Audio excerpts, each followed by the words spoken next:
ايجيبشن نيرز. انا مروه وبردانه جدا. هنا عندنا درجه الحراره بتنزل لتحت الصفر وبيكون الجو فظيع، فما بالك بقى لو البني ادم بيحس بالبرد اكتر من اي حد تاني. في ناس ايديها بتتلج بتكون بردانه وانت حاسس بالجو عادي. انت بتعمل ايه يا عاطف؟ حران حران؟ يا راجل صور كنت فاكر الدنيا برد؟ لا يا راجل برد ايه؟ الدنيا حر جدا. ياه، امال ليه كده؟ الناس دي غالبا بيكون عندها مشكله، المشكله دي ممكن تكون بسبب مرض معين او حاجه تقدر تتعالج. هنشوف الاسباب وطريقه العلاج معانا دلوقتي.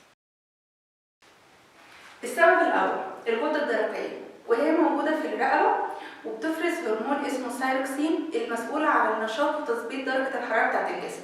لما بيكون في انخفاض في نسبه الهرمون ده بتخلي الجسم حاسس بالبرد زياده. ليه؟ علشان الجسم بيبقى مش قادر ان هو ينتج الطاقه اللي بتحسسه بالدفء الكفايه. والحل بسيط جدا، ان انت تعمل تشيك اب او تحليل تتاكد ان نسبه الهرمون ده مفيهاش اي مشكله. السبب الثاني مرض السكر.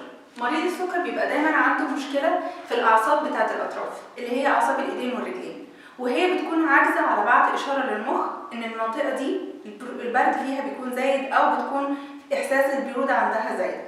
وطبعا مريض السكر لازم يكون حريص دايما على تظبيط نسبه الانسولين في الدم. السبب الثالث خلل في الدوره الدمويه، وده ليه عده مشاكل. اول مشكله تكون في القلب او في الاوعيه الدمويه او بعض العادات السيئه زي قله شرب الميه والتدخين.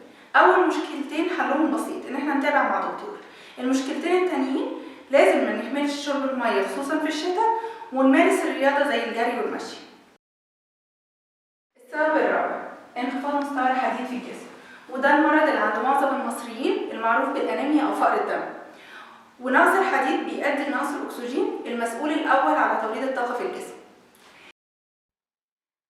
السبب الخامس الالتهابات المزمنه او التهابات العظام المعروفه بالروماتويد او الروماتيزم.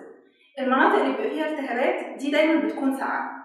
وليه ده بيكون؟ علشان بيبقى فيه مشكله في الدوره الدمويه في المنطقه دي، عشان كده بنستخدم دايما الكريمات اللي بتزود الحراره وبتكون ضد الالتهابات.